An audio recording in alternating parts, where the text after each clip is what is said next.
keputusan dan pemecahan masalah dalam manajemen pendidikan. Selamat menyaksikan. Pengertian keputusan. Menurut Rob C. Davis, keputusan dapat berupa tindakan terhadap pelaksanaan yang sangat menyimpang dari rencana semula. Dan menurut Prajudi Atmosudirjo, keputusan adalah suatu pengakhiran daripada proses pemikiran tentang suatu masalah atau problema untuk menjawab pertanyaan apa yang harus diperbuat guna mengatasi masalah tersebut dengan menjatuhkan pilihan pada satu alternatif. Pengertian pengambilan keputusan.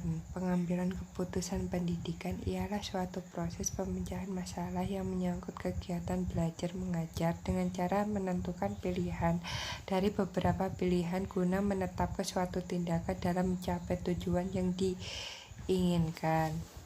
Model pengambilan keputusan pendidikan dibagi menjadi 4. Yang pertama ada rasional model, yang kedua ada political model, yang ketiga ada anarki model, yang keempat ada proses model. Saya akan menjelaskan anarki model dan proses model.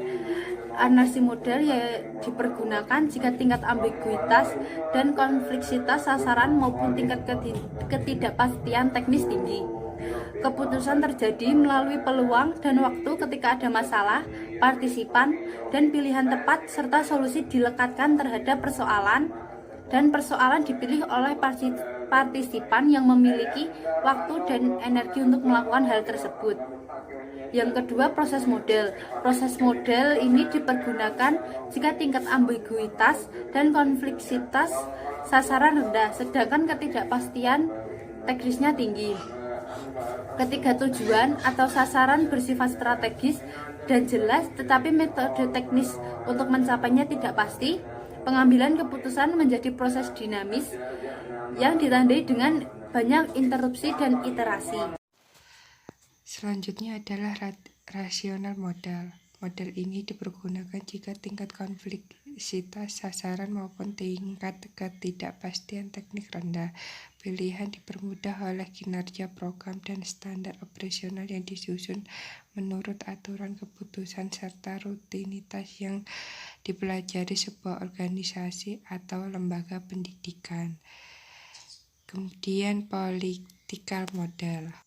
Ketika tujuan diperebutkan oleh berbagai kelompok, kepentingan dan kepastian teknis tinggi dalam kelompok, keputusan dari tindakan merupakan hasil tawar-menawar antara pemain yang mengejar kepentingan mereka dan manipulasi instrumen pengaruh yang tersedia. Jenis pengambilan keputusan pendidikan ada dua, yaitu keputusan berdasarkan tingkat kepentingan dan keputusan berdasarkan regularitas. Yang pertama, keputusan berdasarkan tingkat kepentingan yaitu manajemen puncak. Manajemen puncak yaitu yang berkaitan dengan perencanaan yang bersifat strategis.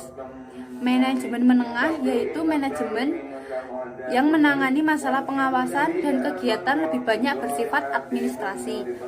Kemudian manajemen tingkat bawah.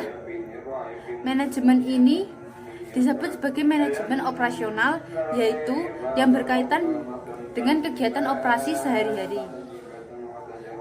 Sedangkan keputusan berdasarkan regularitas yaitu yang pertama pengambilan keputusan terprogram, lalu pengambilan keputusan tidak terprogram, lalu pengambilan keputusan dalam kondisi tidak pasti, yang terakhir yaitu pengambilan keputusan dalam kondisi konflik pasti, yang terakhir yaitu pengambilan keputusan dalam kondisi konflik.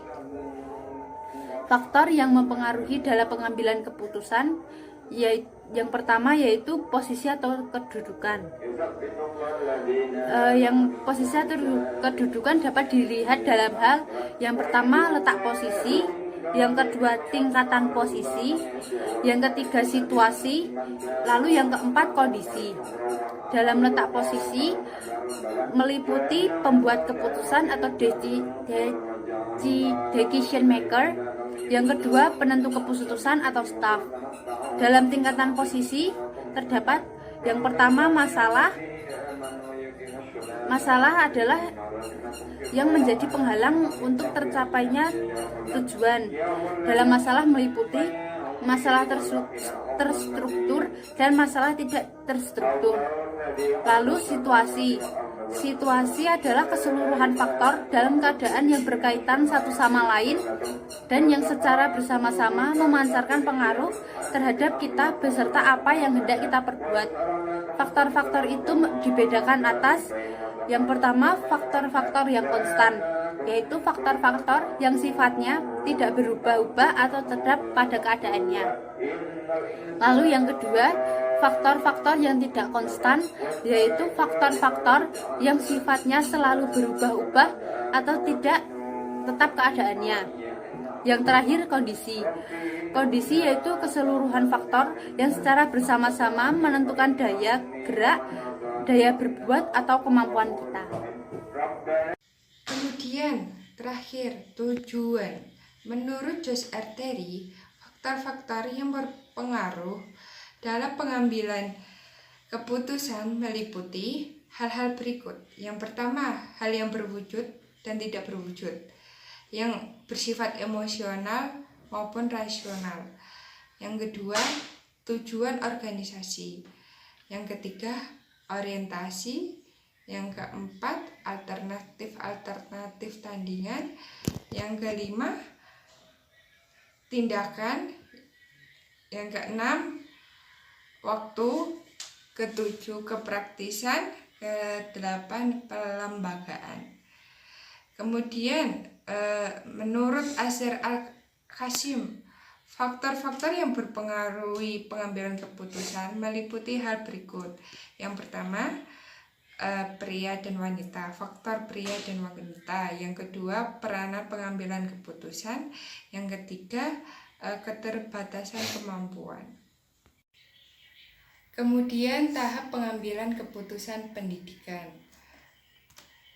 Menurut Herbert Simon, setidaknya ada 2 tahap yang ditempuh dalam pengambilan keputusan. Yang pertama, tahap penyelidikan. Tahap ini dilakukan dengan mempelajari lingkungan atas kondisi yang memerlukan keputusan. Tahap ini data yang mentah yang diperoleh, terus diolah dan diuji serta dijadikan petunjuk untuk mengetahui atau mengenang persoalan. Yang kedua, tahap perancangan. Pada tahap ini dilakukan pendaftaran, pengembangan, penganalisaan arah dan tindakan yang mungkin.